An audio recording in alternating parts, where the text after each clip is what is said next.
Welcome in to the Triple Play Fantasy Baseball Show.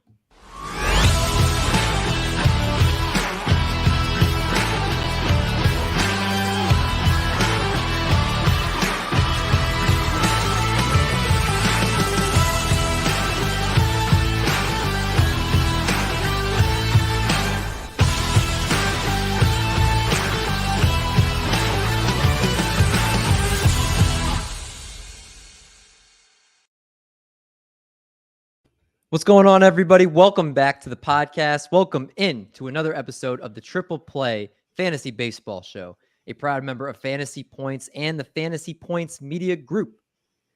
D-Mendy here, joined by Marty Party and Lil Cheesecake tonight. Marty Party, is that a Colorado Rockies hat? That's a change up for you. Yes, sir. We have showing some love for my Colorado Rockies. I love the state of Colorado. I love Denver. We got some good green there that you can have legally, all of that beautiful type of stuff. So yeah, rocking the Rockies. They need some support, man. I mean, who's a Rocky fan these days? It's tough out there. And I don't think anybody wants to admit that publicly these days. So, but awesome hat nonetheless. And also the man that brings his baseball hat every week, Little Cheesecake in the house. His one decoration, we were talking about this before the show. Marty and I have blank white walls, and the Little Cheesecake is the one breaking the trend here with his one T-shirt he has hung up in the background. It's not even a sports T-shirt. It's not even a sports T-shirt. It's going great, man. It's great to see you guys. It's a shame our boy isn't here.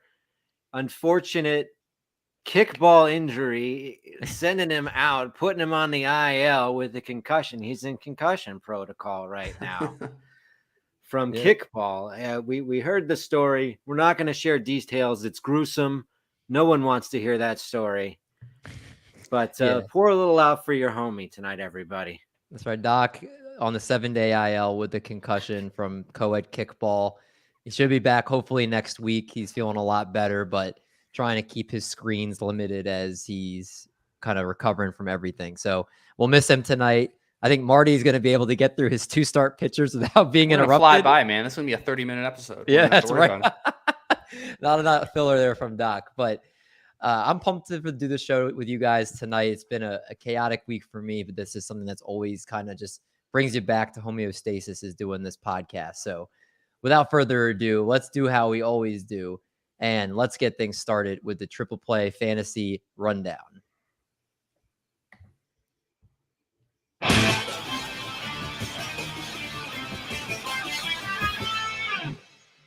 All right, players that wowed us over the last 7 days since our last episode. Kicking things off with Joey Manesses, the first baseman for the Washington Nationals.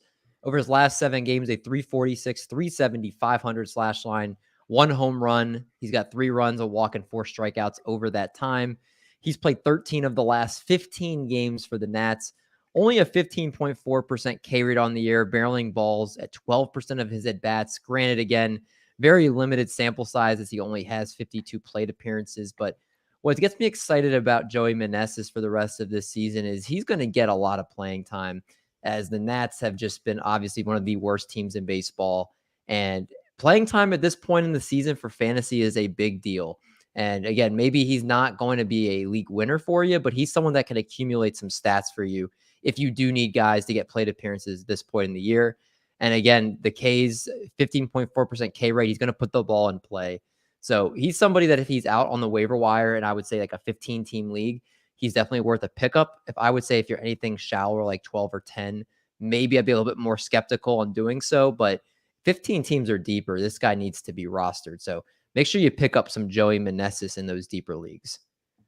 Next player, we don't usually do this, but we're going to repeat a guy because he's just been so dang awesome, and that's Vaughn Grissom of the Atlanta Braves, who over his last 7 days, a 400, 464, 600 slash line, 1 home run, 5 RBIs, 8 runs, 3 walks to 5 Ks, and a stolen base.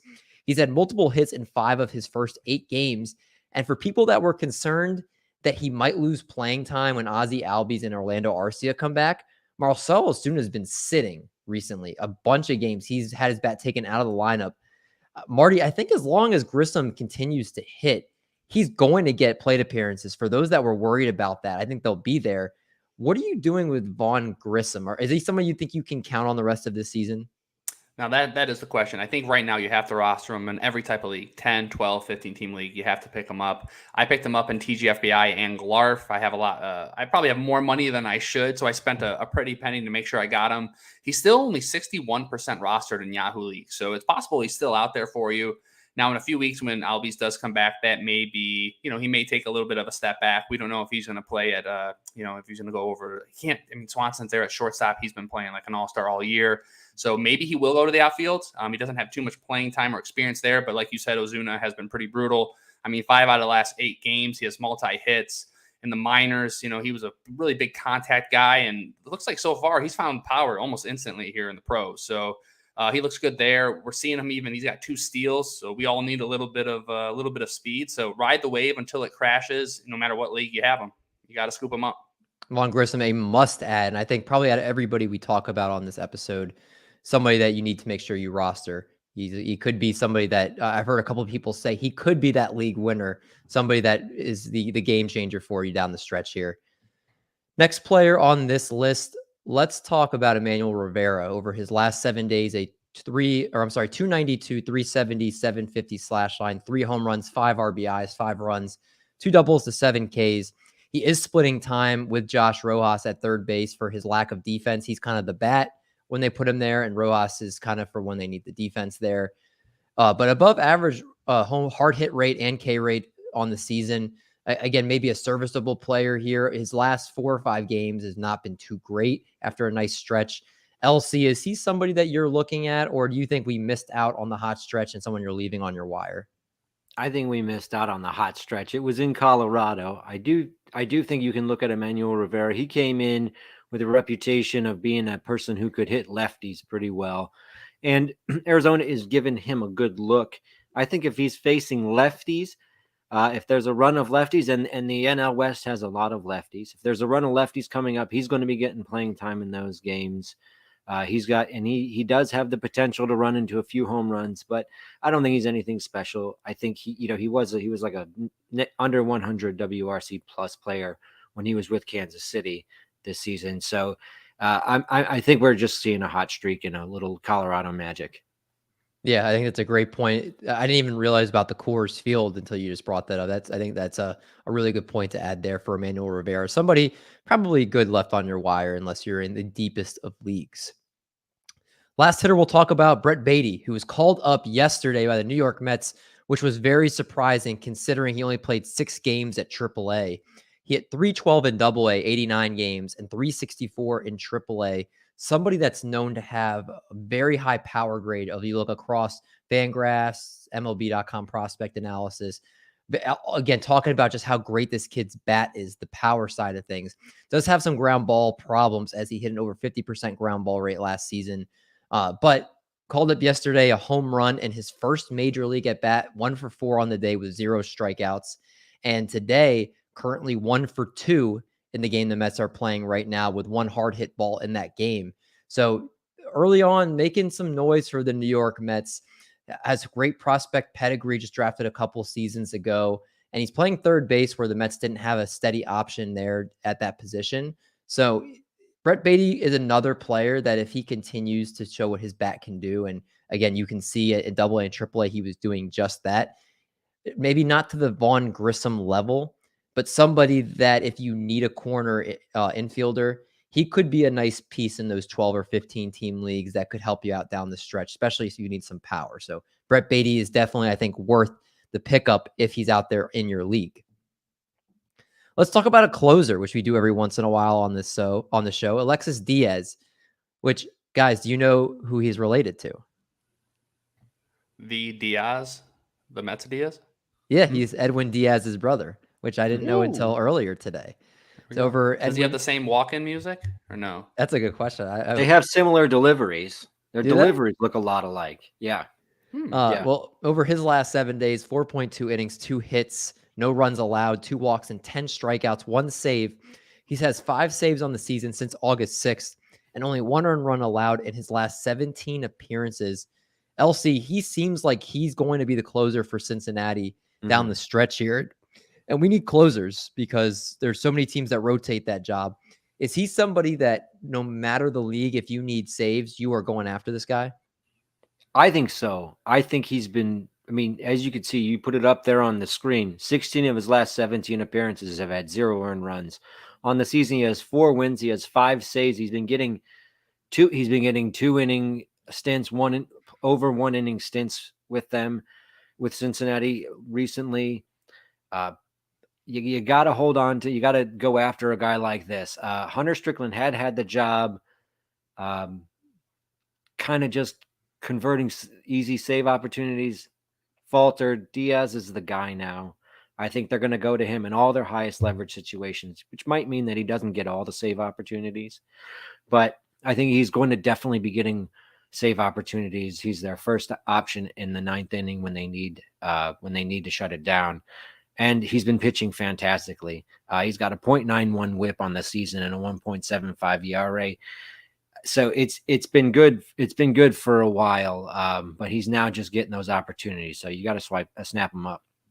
Yeah, again, saves are so valuable at this point in the season, and Diaz looks like he's locked in that role, especially with how many closers Cincinnati's had just falter down the stretch. So very much interested in Mr. Diaz.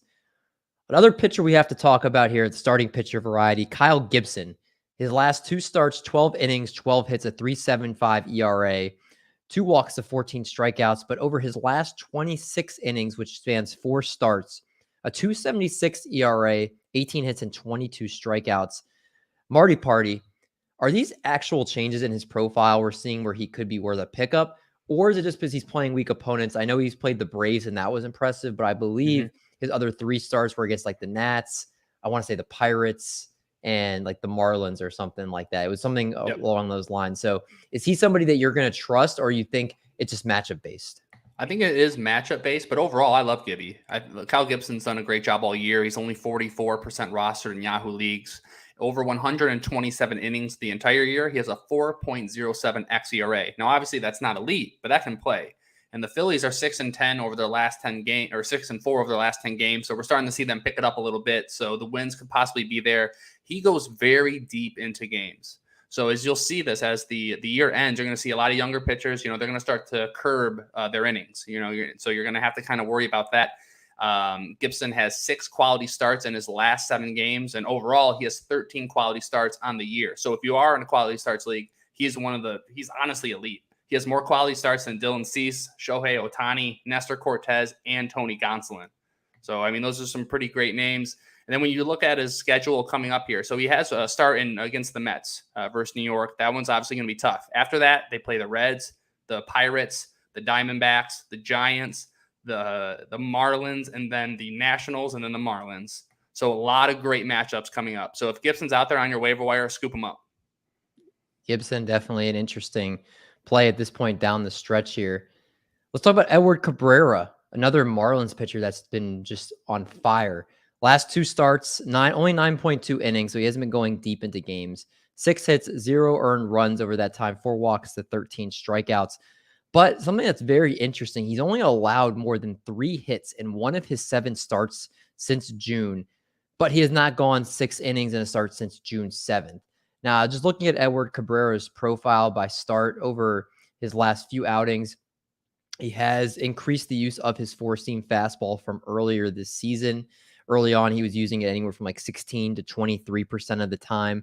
Now it's over his most recent starts, it's been up to as much as 36%.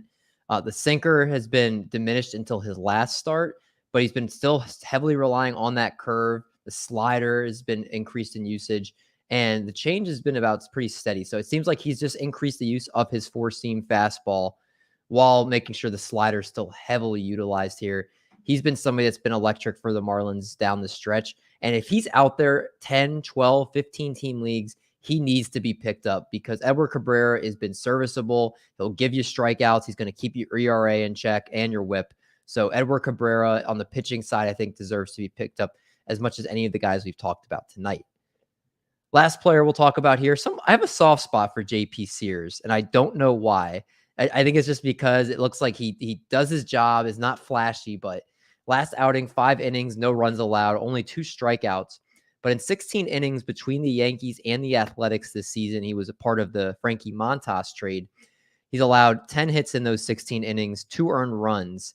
And I have to think there's a chance he's got to get some run with this Oakland rotation, depleted Oakland rotation that just lost Paul Blackford for the year. Marty Party, JP Sears, what do we think of him? Are we picking up JP Sears? And is he somebody, despite his low strikeout rate, that we should put in our lineup? Only in a really deep league. I'm not completely buying in. I think you're in a 10, 12 team league. Just sit and wait approach. Look at it as a career in the minors. It was pretty good. Over 282 innings. He had a 2.84 ERA. And, he was a little prone to the home run ball there. But luckily, he is in Oakland. So we absolutely love that park for him. So I think if you are in a deep league, I think he'll be fine moving forward. In a shallow league, for me, he's a streamer. All right, JP Sears, I agree. I think he's a streamer. Play him in the right matchups. All right, let's go now to one of the triple play staples. Of course, LC is here. He is ready. It is time to bring out Shadet.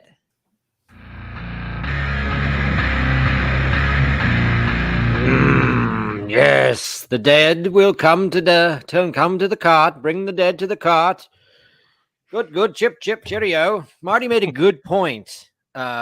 In last night, I'm starting with this slide. Marty made a good point about pitchers pitching less innings and Kyle Gibson still going 6-7. We're starting with Doc, who suggested Sean Manaea, and Benny Agbiani, the former Mets outfielder, maybe, or someone who's just using that name for a Twitter handle, asks why his pitch count's been low. Good question, Benny.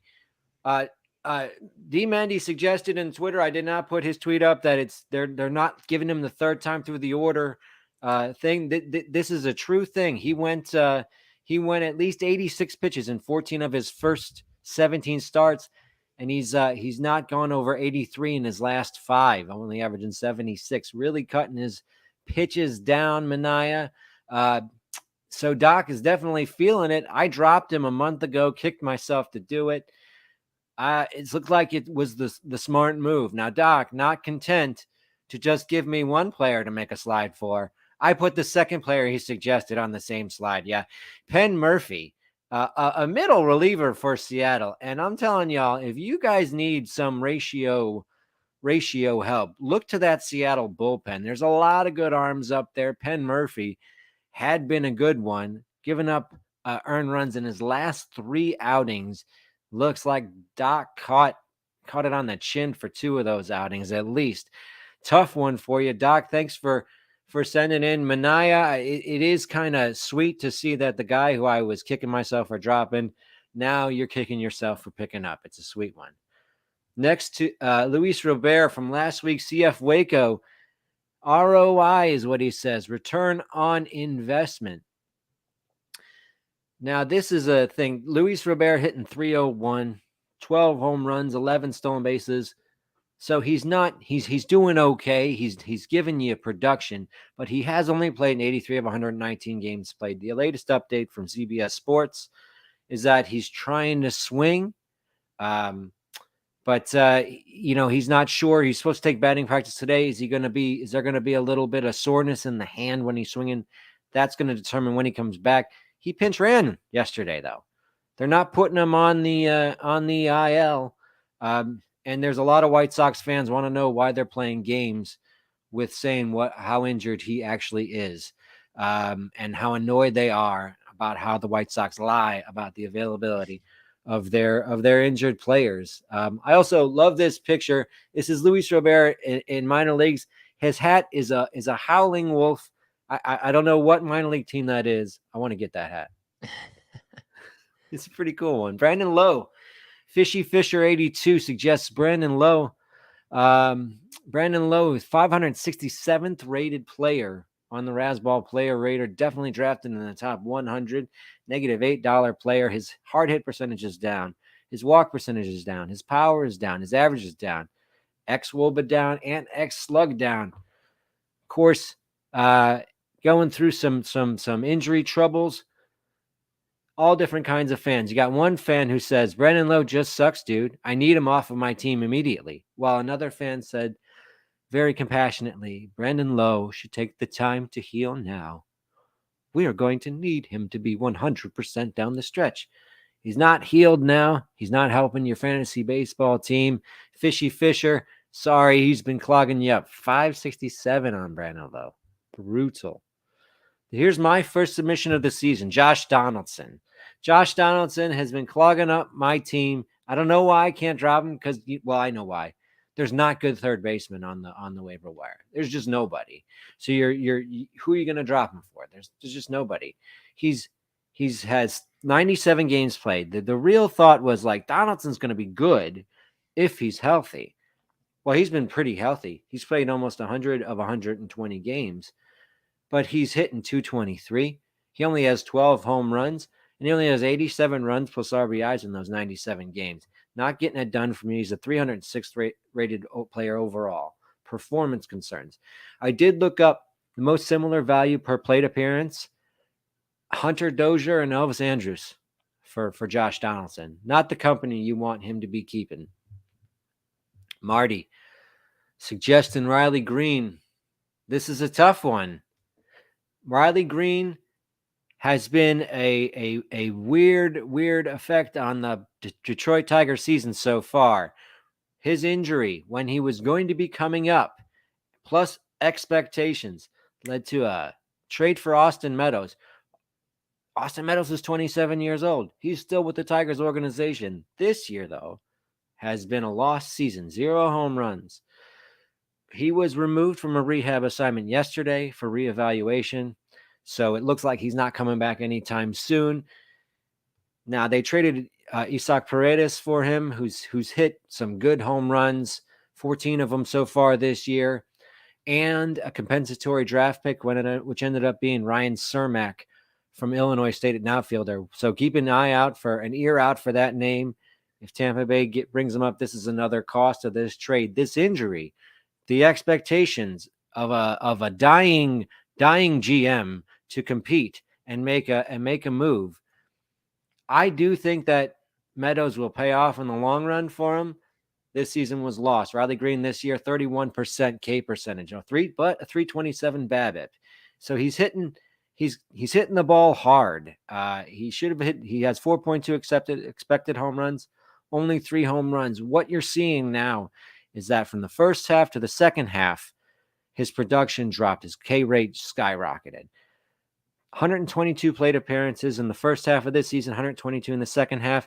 Batting average dropped from 252 to 205. Strikeouts raised from 31 to 44 over that 122 plate appearance sample. This is just the tale of a player who's having a tough adjustment period to the MLB. I think Riley's got a good shot for next season. I'd keep him in mind. Beau Buchette, suggested by Philip Dorsett. Possibly one of the most disappointing players on the season. He is the 50th rated player overall on Razzball, but he's not giving you steals. He has 7 steals on the season. We were hoping for 20 to 25 from him. He's not going to get there. His power, it's okay. He's hitting 260. He was hitting 300 last season. 50th rated player. He was 4th overall on ADP, but he's still a $19 player on the season, which is respectable. 5 more steals bumps him up from 50 to 35th overall player. If he had 12 steals right now, not on the pace that we had hoped, but closer, he'd be bumped up 15 spots on the overall player rater.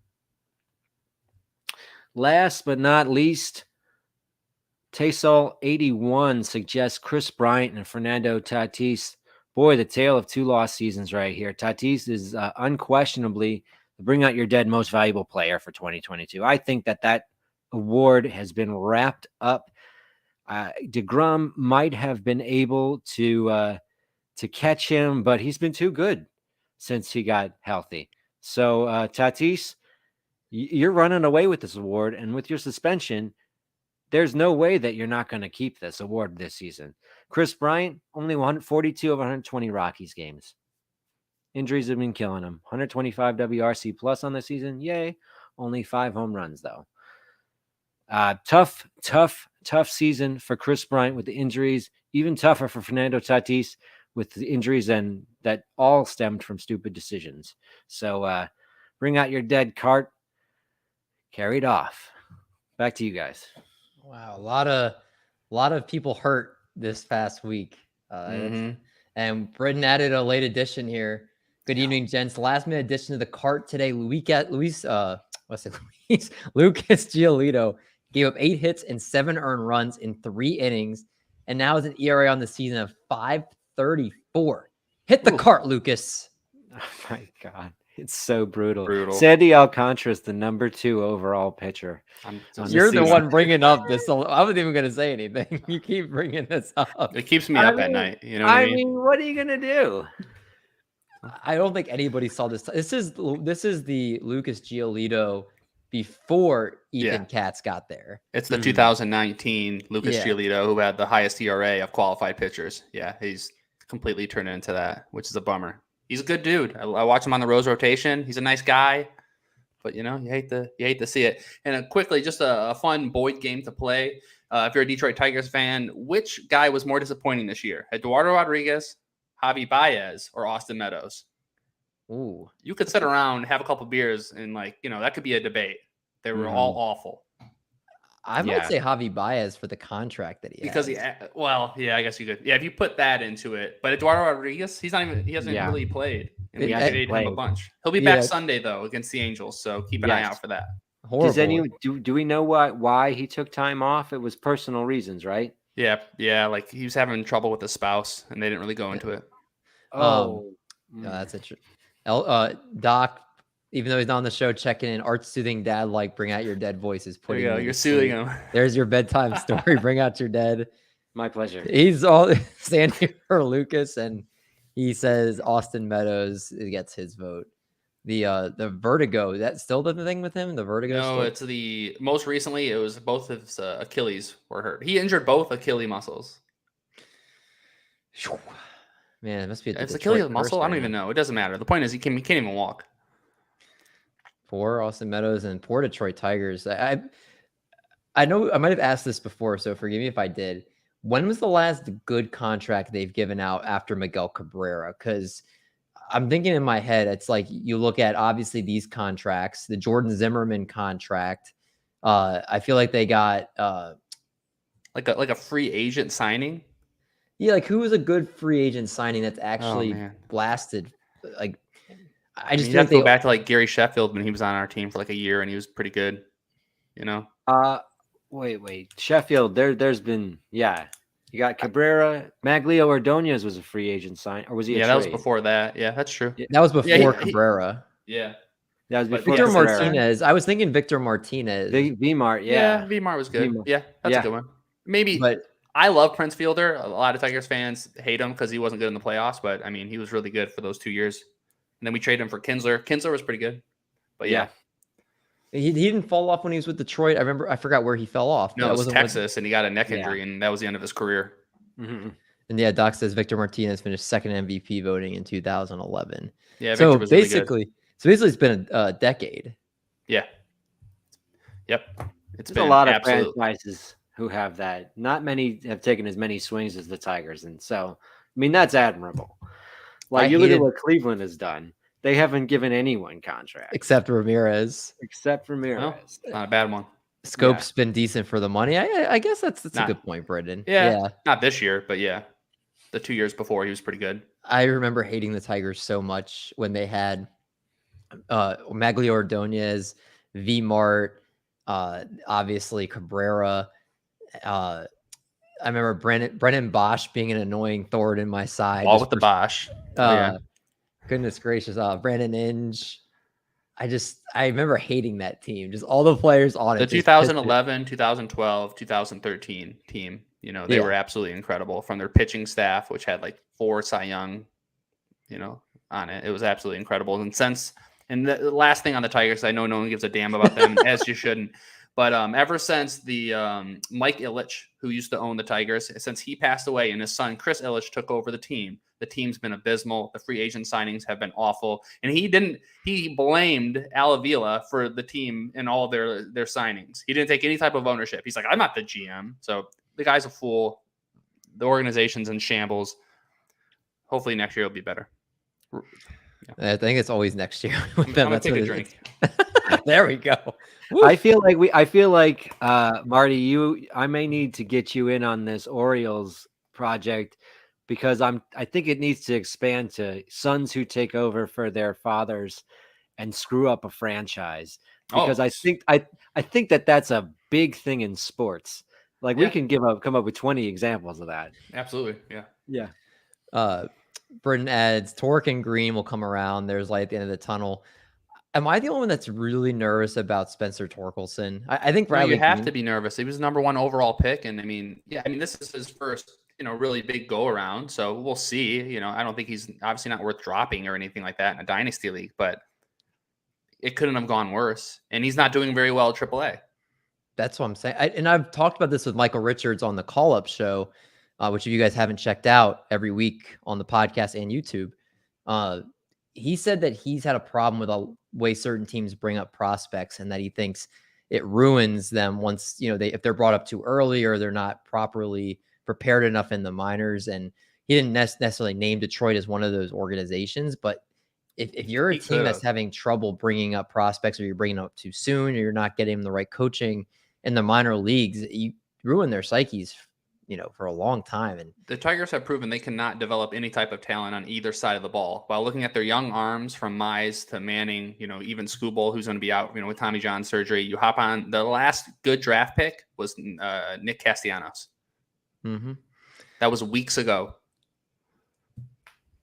This is an interesting Detroit Tigers talk here. I did not expect this to go this way, but I'm all for the pain of. I do want you guys to be good at some point because the Twins obviously are disappointing like they always do. So we need some team in the Central besides the White Sox or the Guardians, which I feel like it's been. Twins are doing good this year. Rest in peace to Tyler Mahle and his bum shoulder. Outside of that, they look pretty good. Yeah, but they're always. If they make the playoffs, they'll lose. That's. Golly, man, that is depressing. It's listeners, true. We are sorry. I promise we're okay. Mentally, we're fine. We just got to get it out. It's good to talk. It's men talking. I don't know if I've ever publicly said this, but I've personally almost given up my fandom in baseball completely, just for how much I've been destroyed by hopes for this team. And I'm pretty much have crossed over to the fantasy baseball realm where I care more about my players that I like across the league rather than my own team. Like if I were you, anytime I'm having a bad time, I would just pop in Little Big League and just enjoy a couple hours. Yeah, that's right. Yeah. Baseball just hurts us so, especially after talking about Bring Out Your Day. We just airing everything out. Now we're all airing it out. Yeah, it's contagious. To get back on track here, let's look at team schedules for the next week here. The Diamondbacks, Tigers, Padres, and Washington Nationals all play 5 games, while the St. Louis Cardinals and Chicago Cubs play 8 games. So Cardinals and Cubs play 8. Diamondbacks, Tigers, Padres, Nationals play 5. If I did not mention the team otherwise, it's either 6 or 7 games for next week. We look at our most added players from this past week, and if I was smart, I would have gotten my sound effects ready, but we'll just move forward here. We have for the second week in a row, and again, maybe this has happened and I just forgot it, where we've had the same player leading the most added by a significant margin. Vaughn Grissom topping it now at 73% roster on CBS. Joey Manesses second on this list. Brett Beatty, Vinnie Pasquantino, who Doc dropped in a league that we share together, and that's been glorious. Justin Steele, Jose Quintana, Paul DeYoung, and Rowan Wick, the closer for the Cubs, are leading this list right here. For Marty, Britton says, did Marty move to Colorado because of his anger for the Tigers? That's a Rockies hat, right? I absolutely love Denver. If you have an opportunity to go to Coors Field, make sure you do. I'm still living here in Detroit. I'm still holding it down. But hopefully somewhere down the line, my ultimate place to live is either Denver or San Diego. So in 20 years, come find me. That's right. Our most drop list, and a lot of times these are injuries. Fernando Tatis, we don't cheat. Yeah. I don't want to derail this again, but we got to talk about it for a second. For a second, Fernando Tatis suspended 80 games. Yep. For the suspension. Are any of you guys, do you think when he comes back that he's anywhere near the player he was, or is he going to regress some without this? Like I've been kind of thinking about it, like as much power as he's had. And I was like, maybe like if the power goes down some, he doesn't steal as much because of all the injuries. Like, could we be looking at some major regression from him when he comes back? Art, I want you to go. I've been talking a lot. I don't think so. I think he's too talented. I think if you were, there's an interesting discussion of where he would be in like a dynasty rankings right now that some people have been having. And I was listening to in this league, they have him at 5th in the dynasty rankings still. There's a lot of respect there for him. I think if he's missing, one thing you have to remember too is that like if the Padres go far in the playoffs, those count towards his games. So it might take games off of his next season, of his 80 games. If they play 10 playoff games, that's 10 games off of his suspension for next season, which was going to be like 32 games or something like that for next year. So it'd be only 22.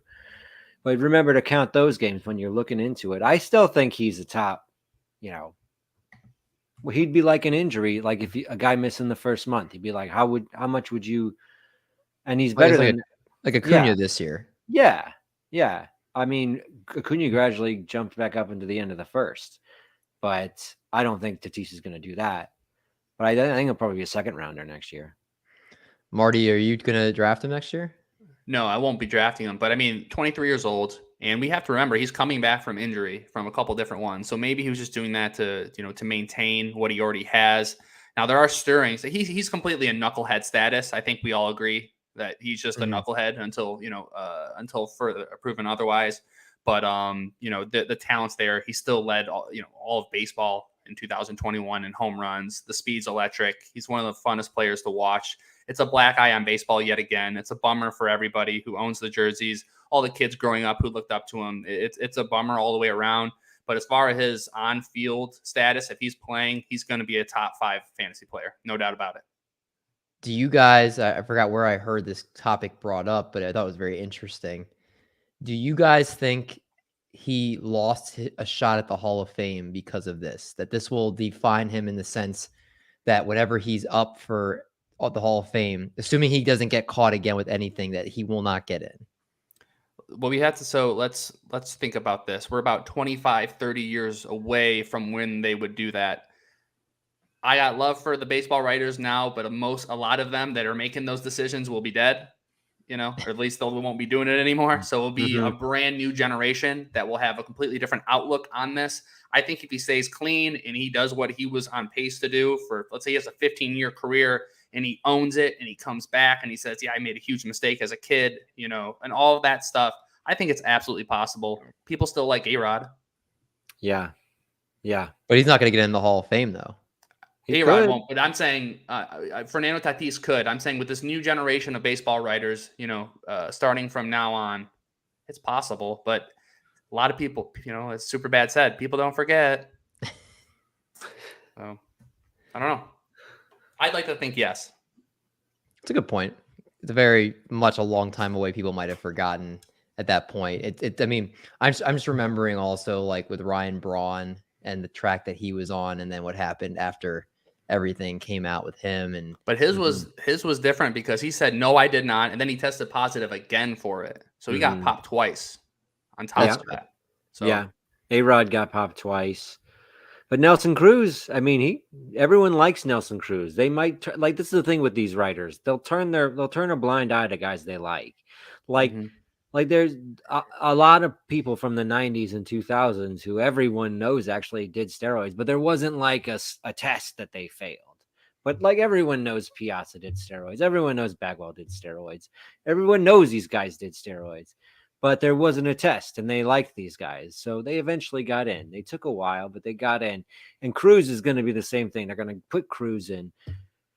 I hope Marty's right that the next writers don't have this sort of weird standard that you can't define as to what sort of performance-enhancing drugs is good and what's bad. They wanted to make an example of Bonds and Clemens, but everyone else has just been ad hoc. I mean, they made an example of Sosa too, but like it's just been ad hoc other than that. And I hope it cleans up. It's right now. It just feels stupid. Yeah, well said, both of you guys. Just real quick, the rest of that list: Tariq Skubal, who, like Marty said, TJ, he will drop in 25% of leagues. Matt Carpenter, Michael Brantley, Chris Flexen, Braxton Garrett, Paul Blackburn, and Kyle Lewis. Marty, let's go to you now for another triple play staple. And let's talk about your 2 start pitchers. No Doc here, so we actually might get through this pretty quickly here. Yep, and so this will be for week 21. So only about 3 or 4 more weeks, maybe 5 more weeks, depending on where you're at. Head-to-head leagues, I think we have 6 weeks left in the season. But yeah, these are the 2 start pitchers for week 21. Starting out always with the Gwen Stefani and your no doubters. Max Scherzer at the Yankees versus Colorado. Tony Gonsolin versus Milwaukee at the Marlins, and Robbie Ray, 2 Supremo matchups here versus Washington and then versus the Guardians. Moving on to the why nots. Miles Michaelis at Chicago Cubs versus the Braves. Jordan Montgomery at the Cubs versus Atlanta Braves. Michael Kopech at Kansas City versus Arizona. If you're a Chicago White Sox fan, I know your heart has been hurting, but you got to love what you've seen from Kopech. It's been a really good bounce back over these last few weeks when he had those, I think a month or 2, it was pretty brutal. 2 great matchups next week, again, at Kansas City versus the Diamondbacks. Ranger Suarez versus Cincinnati versus Pittsburgh. 2 great matchups there. Sonny Gray, your boy David, versus Texas versus the Giants. Edward Cabrera, he's moved up all the way to a why not? At Oakland versus the Dodgers. I know the Dodgers is going to be a tough one out there, but I love the at Oakland, and you just have to play him right now. There's no way you're going to sit him. Eric Lauer at the Dodgers versus the Cubs, and Adam Wainwright at the Chicago Cubs versus Atlanta. I think every team is playing the Cubs next week. Not sure. Moving on to the risky business. Isn't this weird without Doc? I need someone yelling at me. I was waiting to argue with one. This is almost over with. Like, yeah, someone do something. Risky business. Tom Cruise sliding across your screen here. These are the guys that, if you're in a deep league or you need your counting stats or you're just desperate and you're feeling lucky, these are the guys to play. So Eric Lauer has been good. I know Lauer has been good lately. That's true. I put him in the. That's why he's in the should starts. But yeah, risky business. He's Nathan Eovaldi when he's good. Say what? He's Power Lauer when he's good. Power Lauer. I like it. Yeah. That's good. Nathan Eovaldi versus Toronto versus the Rays. Corey Kluber versus the Angels at Boston. Domingo Germán versus the Mets at Oakland. Nick Lodolo at Philly at Washington. Jake Odorizzi at Pittsburgh at St. Louis Cardinals. Ross Stripling at Boston versus the Angels. Dan Dunning at Colorado versus Detroit. And Daniel Lynch versus the White Sox versus San Diego. And German Marquez, who's having a little bit of a bounce back as well, versus Texas at the Mets. All right, here we go. I have a problem with Jake Odorizzi. Where would you put him at? I think he's in the take a seat because Pittsburgh, I think they just put up 8 runs today. I think I have to check what they've been recently, but I don't think they've been as bad. They've been brutal. Well, I'm going to look for a second, but at St. Louis alone is really bad. St. Louis is the eighth ranked team in considering to WRC plus, so 8th ranked and then Pittsburgh's 28th ranked. So let's say if you're sitting in a 15-team league, right? Do you sit the two starts, knowing that one of them's going to be glorious and the other one's going to be, could be really tough? Jake Odorizzi's a righty, correct? He is a righty, yes. Mm-hmm. Okay, so I like to look at recent sample size. So I do this for when I do pitching streamers for Fantrax. And over the last 2 weeks, in terms of against right-handed pitching, the Pittsburgh Pirates in WRC Plus are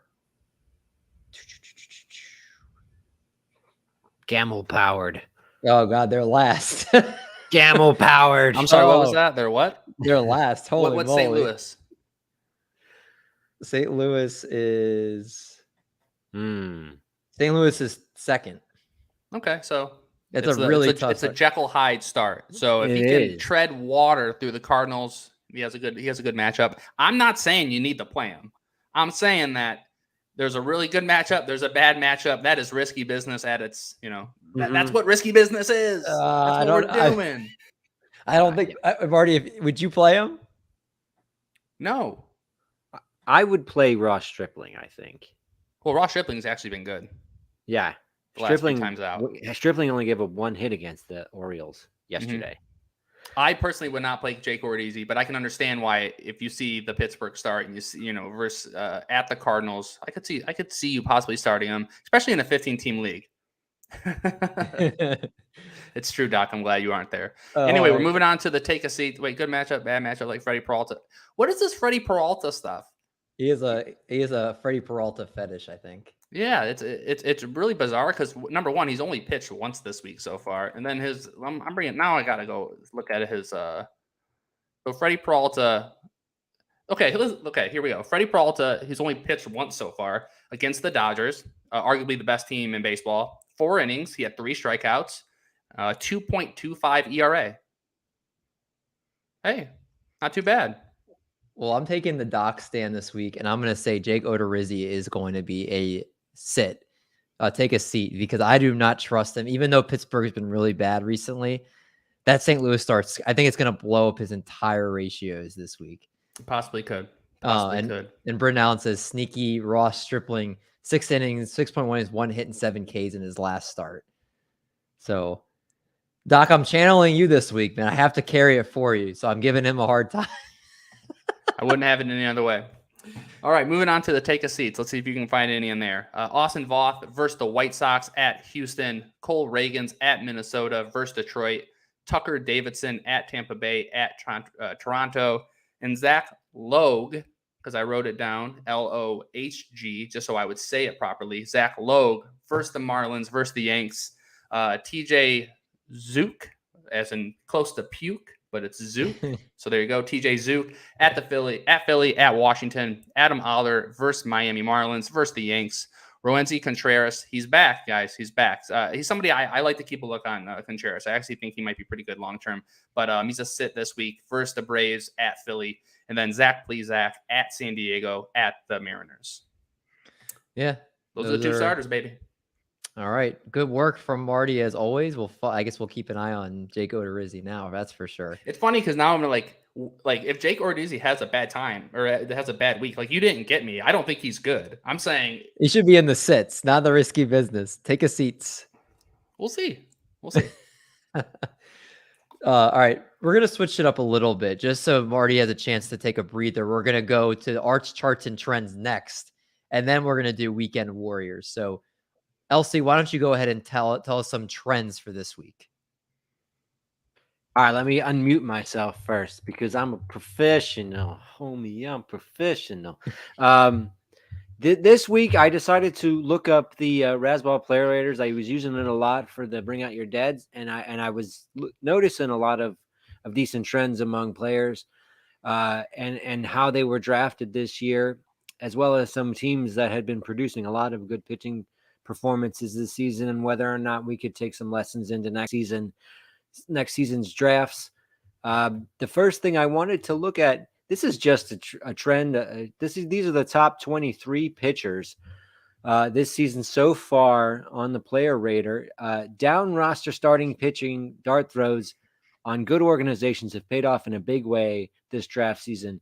Out of the top 23, I think you could say that at least 5 are just down roster dart throws that you took on draft day.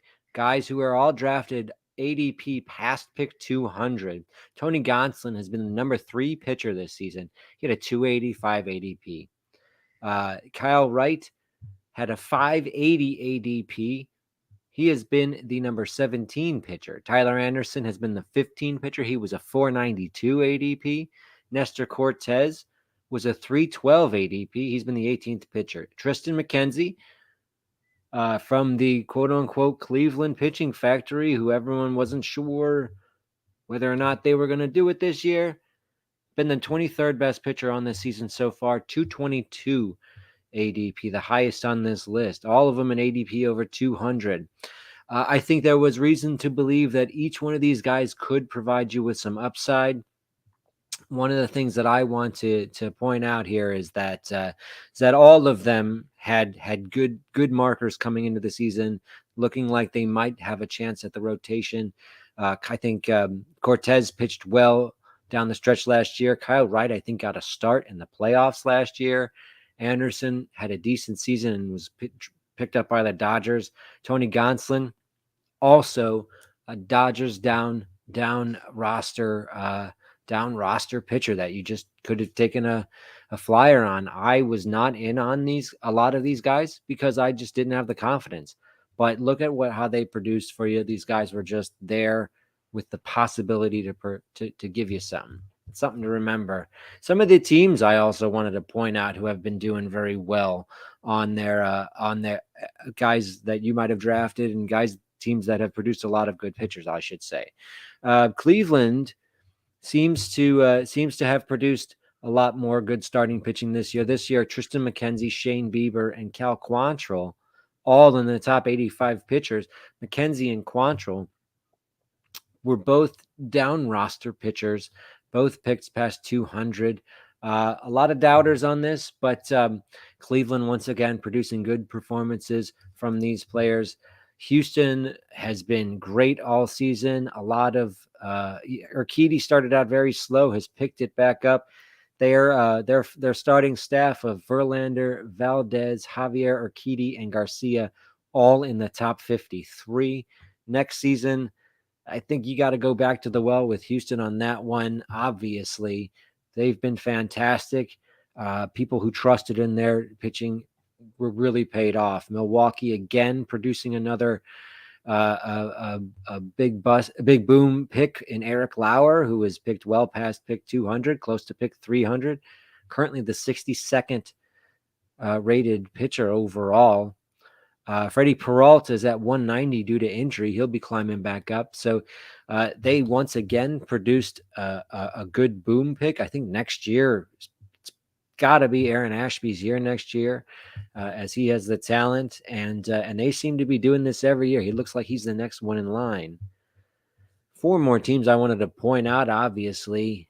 Most of these are good teams, very good teams. The Mets, of course, have a lot, but Carrasco, huge bounce back year for the Mets. 42nd rated pitcher overall. Taijuan Walker, 61. David Peterson, 98. All in the top 100 guys who are readily available well past their normal draft position normally. Carrasco very late, Peterson very late, Walker as well. The Yankees, I wanted to show how their staff has developed. Jameson Taillon and Nestor Cortez both have been producing very good, both in the top 52 pitchers on the season. And now their staff has Cortez, Cole, Taillon, and Frankie Montas. Severino possibly coming back, I think, in mid-September. Do I have that right? Seattle, yeah, mid-September possibly for Severino, ready for the playoffs, hopefully. Seattle, a lot of people wondering if Robbie Ray was a good signing. 36th best pitcher on the season. Robbie Ray seems to have been worth the investment. They now have Castillo, but look at that. Logan Gilbert, another guy, scuffling up a little bit lately, but still number 47 overall in the season. And Kirby down there at 108. The Seattle seems to, as I said earlier, they are also a team that produce a lot of middle relievers this season that have been really helpful for ratios. If you're in a daily moves league and like to stream relief pitchers, Seattle has a lot of those good relief pitchers, and they give them all a lot of run. I also wanted to point out Tampa Bay. And if you look at Tampa Bay, they have 1, 2, 3, 4, 5, 6, 7, 8, 9, 10. They have like 12 pitchers that have been in the top 200 on the season. Tampa Bay's depth is amazing. But what is most surprising is that four of their top 7 pitchers are starters. Usually they have a relief dominant, but you got Shane McClanahan, Drew Rasmussen, Jeffrey Springs, and Corey Kluber. Tampa Bay seems to know what they're doing. Put your trust in them again next draft season. These are the trends that I was looking at this week. I guess we'll get back to Marty for some good Warriors, maybe. All right. Nice work, LC, with those trends. And now it is time for Marty Party's Weekend Warriors.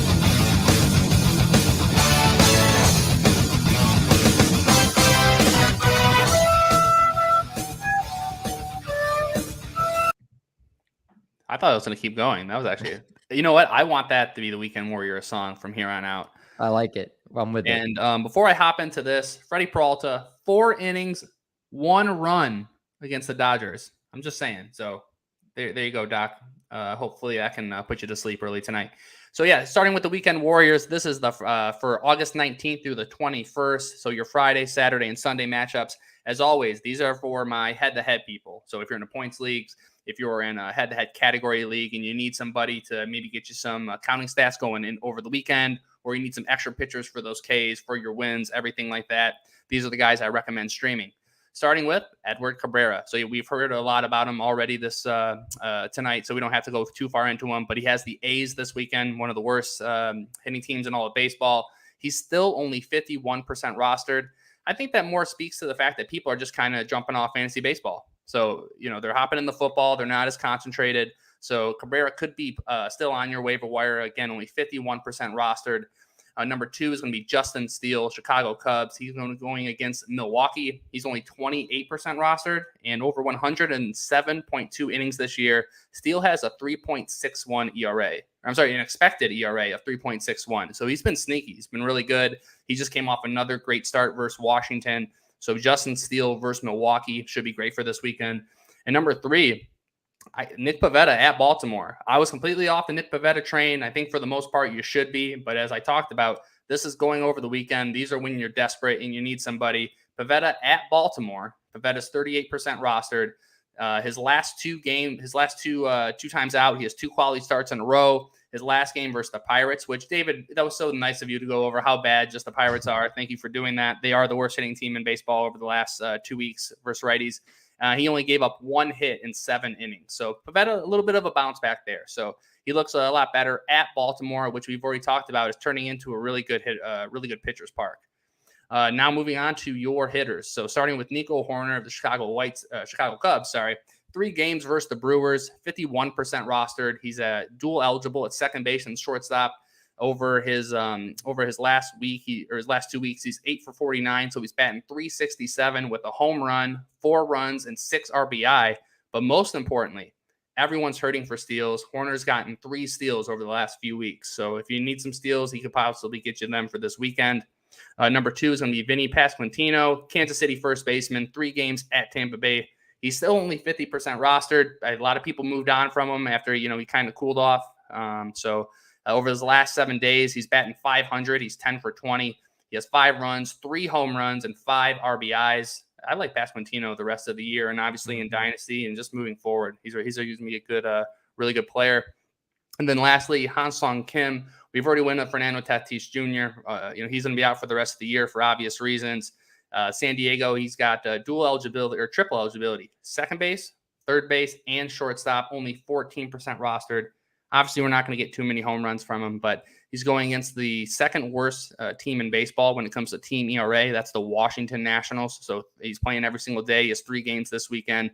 Over his last week, he's 8 for 20. So he's batting .400 with 2 runs, 5 RBIs, and he even got you a swipe. So those are my weekend Warriors. Edward Cabrera at the A's, Justin Steele versus the Brewers, Nick Pavetta at Baltimore, and then the hitters are Nico Hoerner, Vinnie Pasquantino, and lastly, Ha-Seong Kim.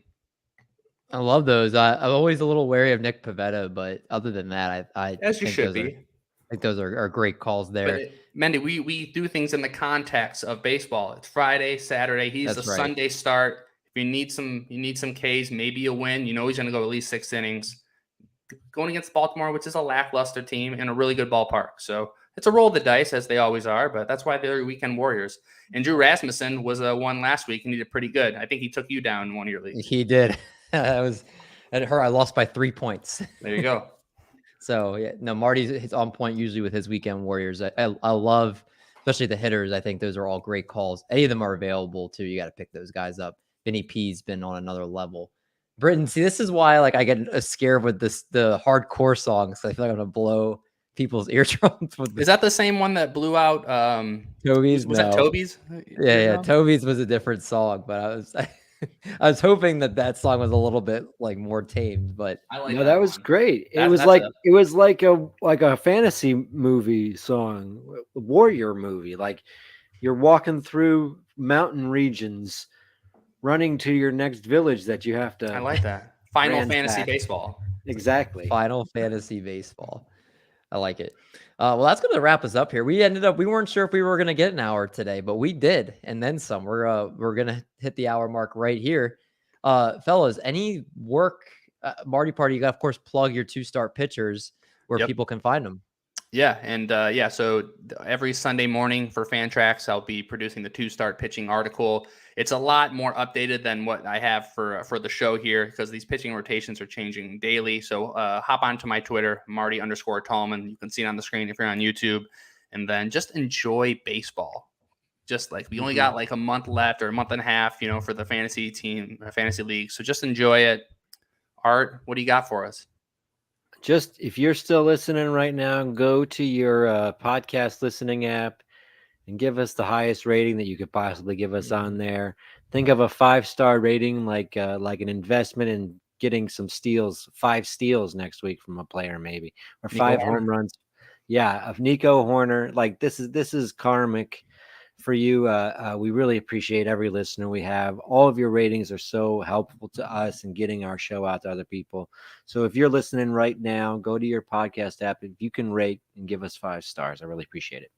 It does. Elsie said it best. And, no matter what, if one of us can't make a show, 2 of us can't make a show every single week, it's our pretty much, we all kind of our oath. We said, we're going to make sure we get an episode out every week. We got the Iron Man, Cal Ripken, Marty Party, who doesn't miss any episodes.